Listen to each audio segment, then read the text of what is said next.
Welcome back. We all want to look younger, or at the very least, good for our age, right? So I'm really pleased to have the founder of Rejuva MD, Dr. Amir Rouzati, here with us. Hello. Good morning. Nice to see you today. Well, it's wonderful to have you here, and maybe you could just give us a little overview of what you do at Rejuva MD. Sure.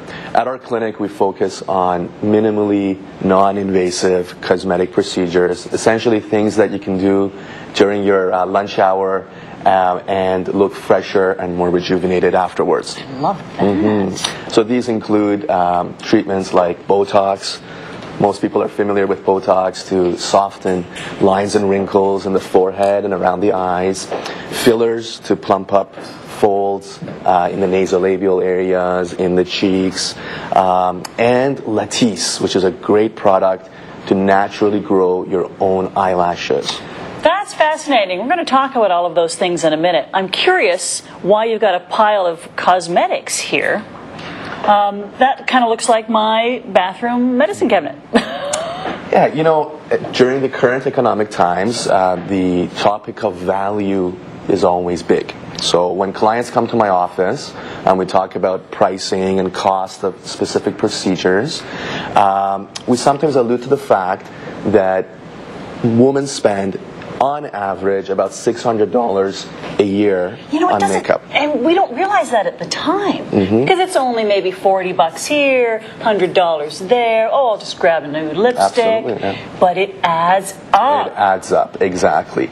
And the interesting thing is that despite that expenditure, if you question the majority of women, they still feel like they're not getting what they want out of the products. So, you know, we kind of ask them to consider shifting some of that budget into other things that are going to be very effective. What's the area of the face that we generally want to do better with? That's always the eyes. Well, you've heard the eyes is the window to the soul, right? The eyes. So generally after a good treatment, if a client comes back and we see them in follow-up, you know, sometimes they have such beautiful eyes, but it's hidden between all the wrinkles and the folds. And when you see them in follow-up, that's when you start to really notice what their eyes actually look like. Okay. So follow-up as in they've come in for the Botox or what have you, they've gone away. How long does it take to really take effect? About a week. About a week for Botox, and for fillers, it's pretty instantaneous, but it does take a few days for everything to kind of settle in. So fillers, most people will do around the weekend. They'll come on a Friday, and then by Monday they're okay, and they're back to work. And people say, wow, you look so relaxed. Yeah, you know, the interesting thing is nobody wants to look done, right? So they don't want the comment of, oh, you know, you went and had something done.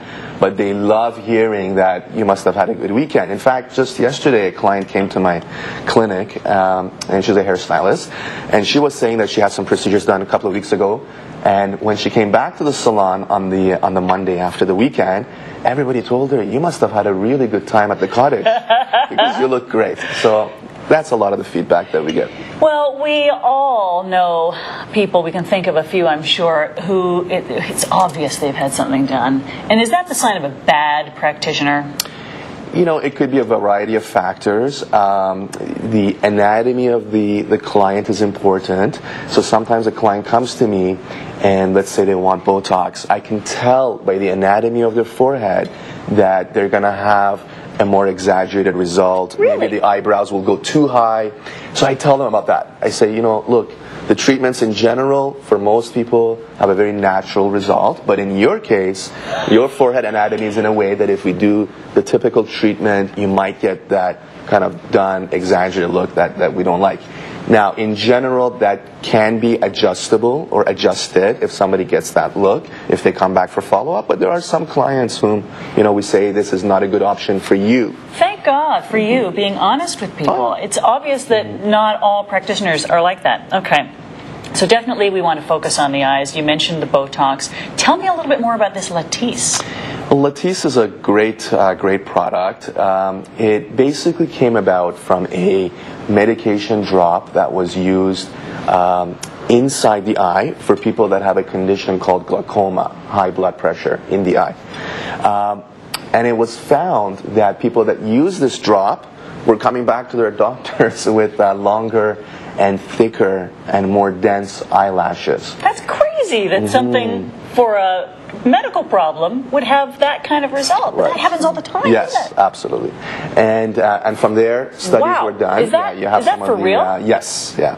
Yeah, the results are phenomenal. About 8 weeks from when you start Latisse, you're going to have about double the amount of thickness of your own eyelashes. So these are not eyelash extensions. This is your own eyelashes. Double the thickness and generally longer and slightly darker. It's incredible, yeah. But does it cause problems putting glaucoma medication in your eyes? So what it is essentially you're actually in this setting, you're not putting it in the eye. You're putting a very small amount of that same medication on the eyelash. So just where your eyelash meets your skin. That's wild. Yeah. And then is it permanent or do you have to keep doing it? You need to maintain it. Yeah, you need to maintain it. If you don't maintain it, you'll gradually go back to kind of your original eyelash density and length. Yeah. Fantastic. So it's great for eye rejuvenation, right? So everybody's looking after eye rejuvenation. Again, we come back to the point about the eyes kind of popping out, and the eyelashes are a significant component of that. Very common or very popular, I should say, in Korean community, for instance. Koreans in general have less dense eyelashes, and they love this product. All right, we've only got a minute left. What would you say are the top 3 things that any savvy shopper should think about or know before paying for anything? Well, number one, when they come for a consultation, they should know in themselves what they like to achieve. So have a specific goal. Now we can give you some context and information about how to achieve that goal, but know yourself, know your personality, be able to project that. Number 2, it's not necessarily about the quantity of stuff that you use. Sometimes it's about the quality of things that you use. And number 3, allocate your budget. Sometimes switching your budget into other things gives you a longer and better result. Very good advice. For more information, rejuvamd.ca. Thank you, doctor. Thank you, Val. Man, those eyelashes were spectacular. When we come back, it's the Rogers Data Girl with all the latest info, tech info. Okay.